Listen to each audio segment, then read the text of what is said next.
necha pul soch olishdi? Hozirgi vaqtga qiyoslab kelgan bo'lsak, 10 riyal, 5 riyal bo'lmaydimi dedi. Kimsiz? Ha, men palonchiman. Imom dedi. Imom soch oldirish qanaqa amal? Vojib. Vojib qanaqa amal? Ibodat. Allohning deydi. İbadet tutish dedim. O'tiring mana yerda. 10 riyal berasiz, tushundingizmi? Tushundim. Bittada yo muzlab. Bittada yo Imom Azamga dakki berdi. Saboq berib qo'ydi. Hammamizga yetadigan saboq bu. Imom Azam rahmatullohi alayhi jim o'tiruvdilar, "Ha imom, ibodat ichidasiz. Salovat aytib tursangiz bo'lmaydimi? Soch olishligi o'qiydigan duoni o'qib tursangiz bo'lmaydimi?" 3-chi dakkini berishni boshladi. Imom dedi, qiblaga teskari o'tiribsiz. Yo qo'y tomonangiz bo'lsa, yo qiblaga bo'shdan o'tiring. Mana shu sunnat. Imom Azam rahmatullohi alayhi aytdilarki, Allohga qasam, bu sartarosh shunchalik faqih bo'lsa, qaniydi hamma kasb egalari shunaqa ilmli bo'lsa deyorlar. Bu nima demoqchimiz? Umra yoki haj ibodati, umra sunnatdir.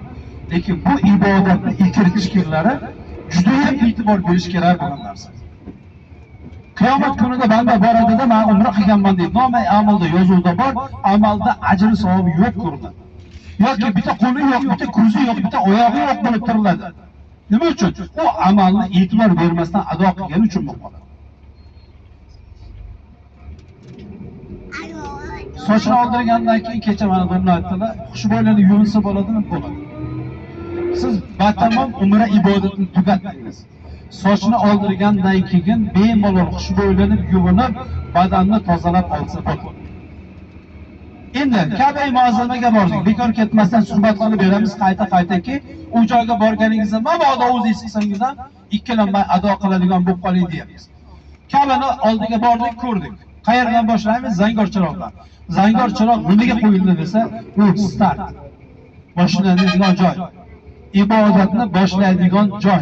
Va u zangor chiroqning to'g'risi esa Hajarul Aswadning to'g'risidir. Xo'p, endi shu joyda savol tug'iladi. Nima uchun endi aynan Ka'ba? Nima uchun Ka'ba? Nima uchun Madinada tugatsa bo'lmaydi bu ibodat?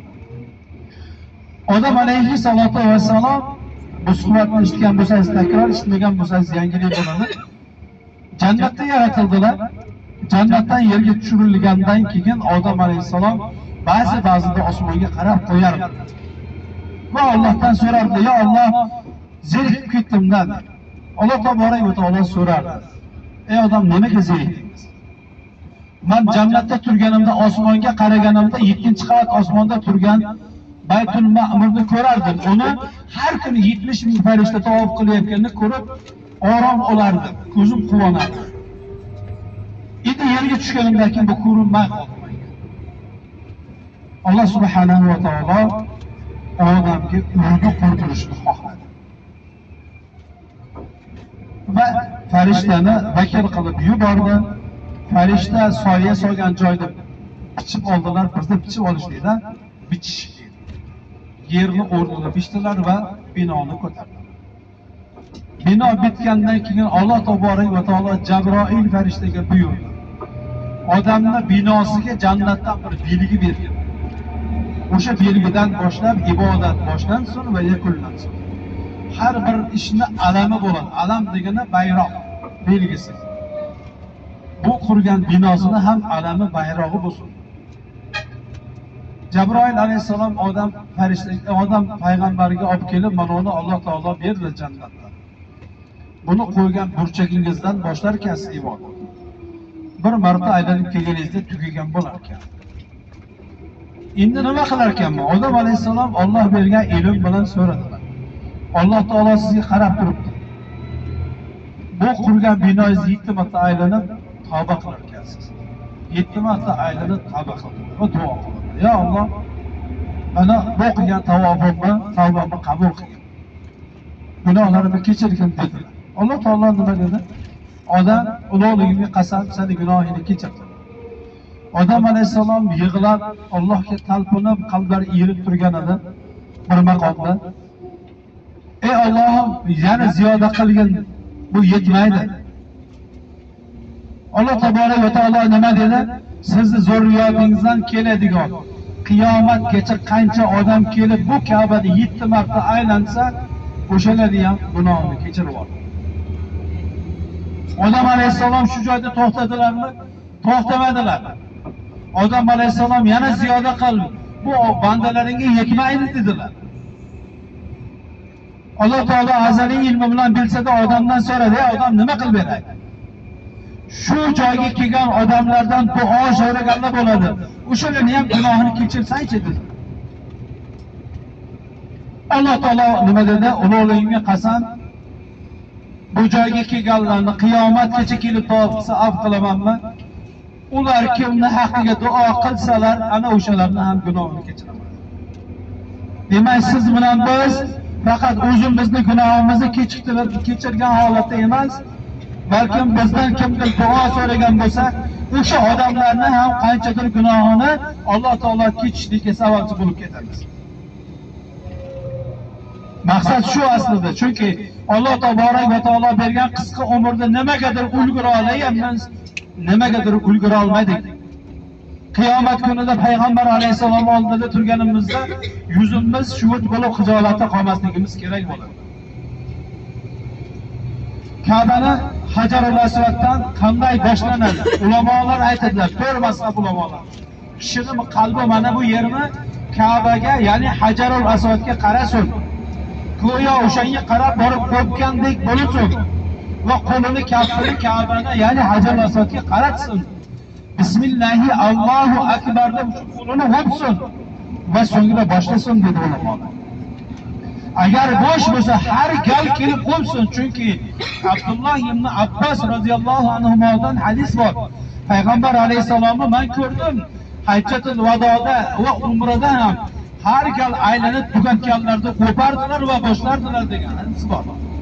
So'radilar, "Ya Rasululloh, bu toshni o'pishdan nima ma'no bor?"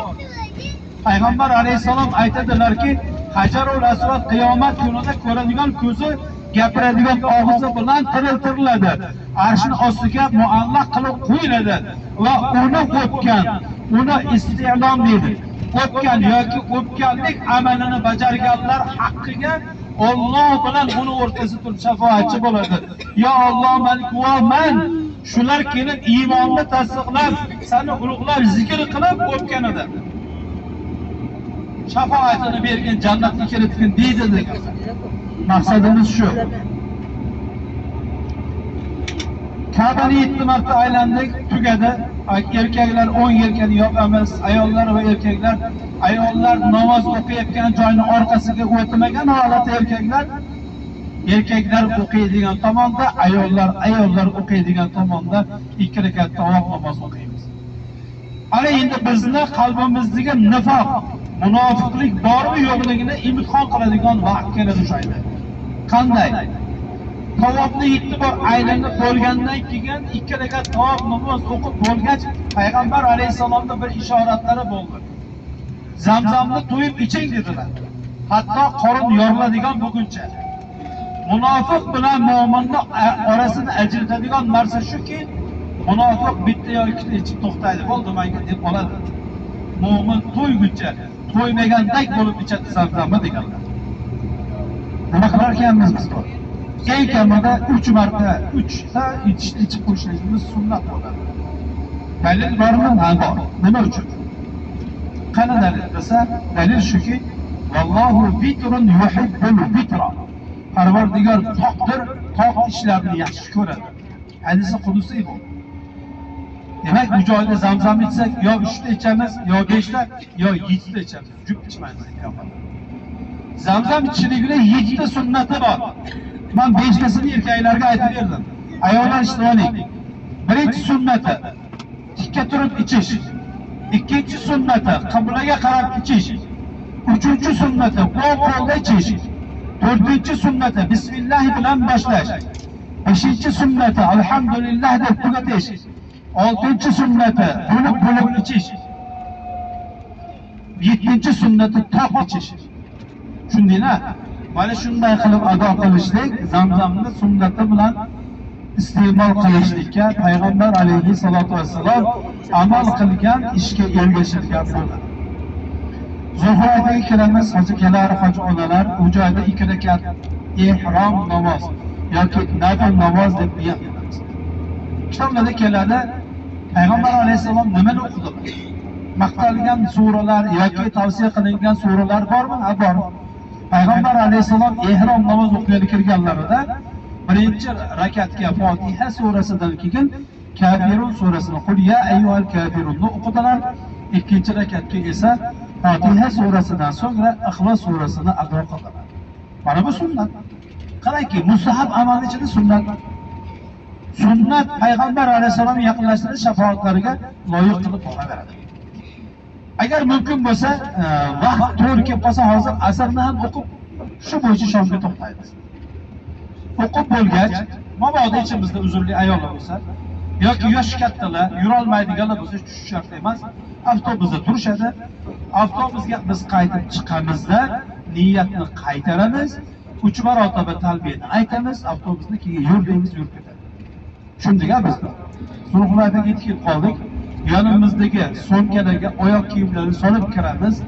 Zulhullayfada ayollarimiz yetok bo'ladigan narsa rayhon va o't o'lan bor. Sanab qo'yish yo'q, bosish yo'q, yurish yo'q. U joyda miqot. Shunday miqotga kirib niyat qilib 2 rakat namoz o'qidikmi, bo'ldi. O't o'lan yurolmaymiz, bit birgani o'ldira olmaymiz, hayvon ovlolmaymiz yoki bo'lmasa Alloh taolo harom qilgan ishlar, ya'ni biz boya aytib o'tdik-a, uzuk, hop, so'mka, zonti, achkadan tashqari foydalanib bo'lmaydigan narsalar bor. O'sha narsalarni ishlatib bo'lmaydi. Bo'ladi.